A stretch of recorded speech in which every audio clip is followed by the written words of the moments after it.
what I notice is that therapists are just completely appalled because their notion is they work and they get paid. They can't figure out the ROI on making a YouTube video.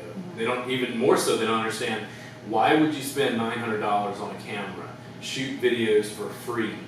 They're like, it doesn't make sense because they don't really understand marketing in 2016. Even though I spend those extra 30, 40 hours a week finding clients, here's the thing, once I get to a certain stage, I'm not going to have to do this to get clients anymore. My practice is already built. Yeah. And my overhead is so much lower than a large chain. There's more profit. But that was the choice I made because that worked more for me than what I was trying to do specifically. Yeah. Yeah, I think I think for a lot of new therapists in general, they don't know what to do. They don't know where to go. Yeah. They don't, and then, you know, they go to these franchises or these spas because it's guaranteed. Yeah. And then they get trapped there. You know, they get so mired into, you know, metrics and that numbers. Model. Yeah, and that model. And it's, you know, there's a place for it and it's great for some therapists, but there's also, you just have to hold on to your passion. Yeah. You know? What I notice is when I talk to therapists on the Massage Entrepreneurs Group and try to give them advice about their businesses, they come in and go, hey, I've got my practice, I'm trying to build my business, I'm trying to figure out how to draw in clients, please give me some information. I immediately go, okay, where are you? What physical location are you in? Do you have rent? Do you have a facility? Do you have a target market? Do you work on athletes? Do you do specialized work? Because I don't have any information. Yeah.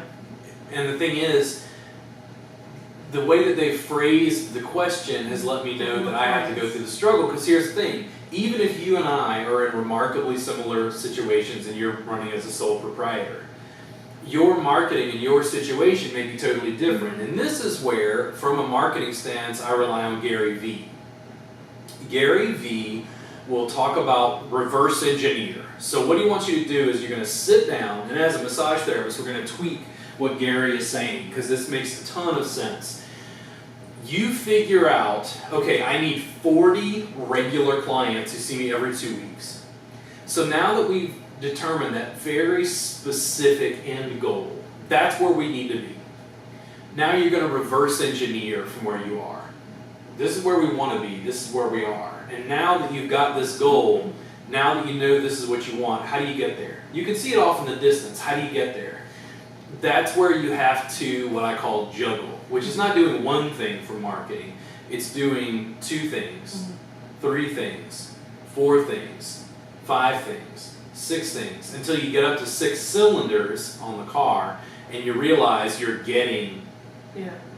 You just have to be out there. Yeah. You just have to be out there. Just a general question about how do I build my practice. It's so nuanced, even more so because you have a different aptitude than I do. You have a different mental aptitude, psychological set, emotional intelligence. Social structure, just everything. Exactly. Like you're a parent, okay? You have kids. In my world, that means that you're going to relate to other parents more than, say, I do when I don't have kids. My wife has kids, but I don't.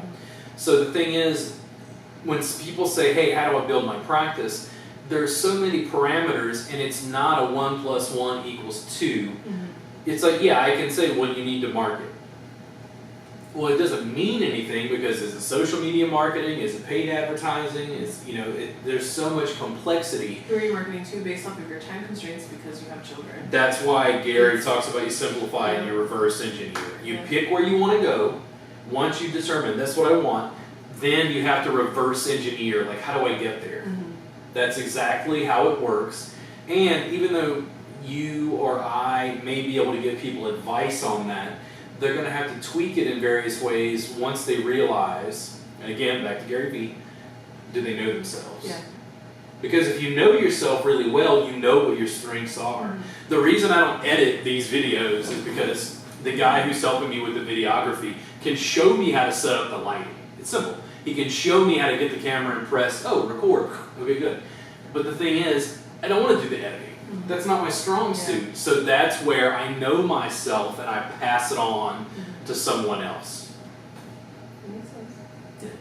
But you have to do that on your own, and that's a process. That's not something that happens overnight. Yeah. I almost love talking about marketing and business at this point more than I like talking about bodywork. And if you knew how much I love bodywork, you'd understand how weird that is.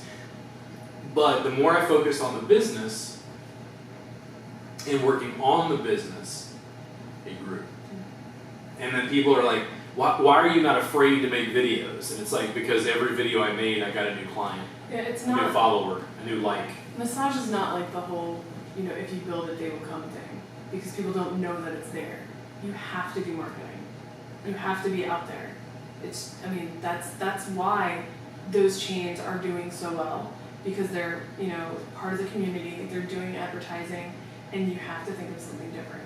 And you're flooding the market, you're flooding the advertising space, that isn't where they're flooding. Yeah. And that's what's working for you, and people need to just pivot and try that. But you're right, they need to figure out their own things, because what works for a franchise isn't going to work for you. And The marketing is different. It's a different situation. But I really feel like it's not that the market is saturated, it's that there's all these little niches that therapists have not explored. And they're just throwing all of their stuff right on the beach basically, and not picking a way to go, and then getting frustrated, and then either quitting or going back to a spot and missing out on what their true passion is. Yeah. The Massage Entrepreneurs group is a discussion group on Facebook where we rehash these topics. We'll probably want to floating this video through there. I'll provide a link down below. These sorts of questions come up constantly, and I think as my practice takes on nuance, I'm more and more confused by it, because it seems very clear to me, but it's also something that I worked at for years and years and years, and that self-knowledge of like, do you know yourself?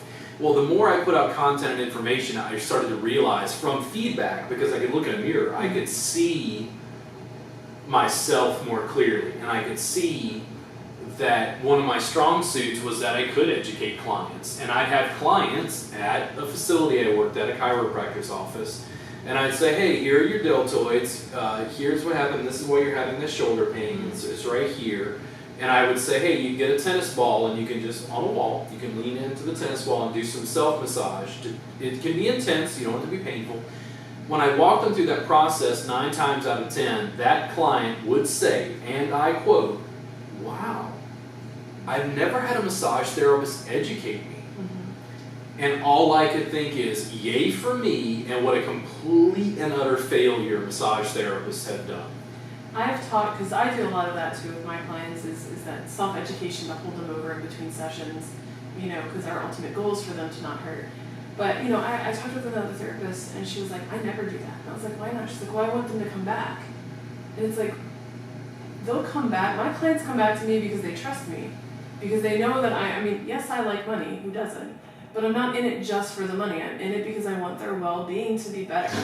I've bought into their health, and they've bought into what I'm selling, which is my massage. Is the relationship. It's the relationship. Because the thing is, in the relationship she has with the client felt like, on both of our instances, mm-hmm. that our clients felt like we cared more about them mm-hmm. than we did making money. Mm-hmm. And that's why they want to spend money with us. I agree. Sorry. We agree. What? We got to argue about something. So what do we argue about? What do we disagree about? Do you like pickles? Pickles? Yeah, pickles are good. They're disgusting. I don't like bread and butter too much. Sorry.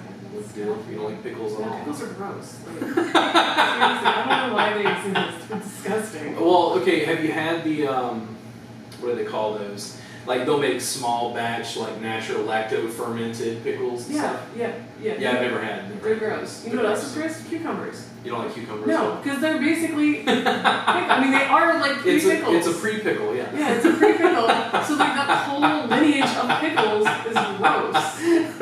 So.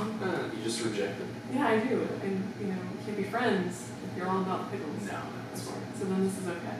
Yeah. So. Sorry, my husband was like messaging me up a story.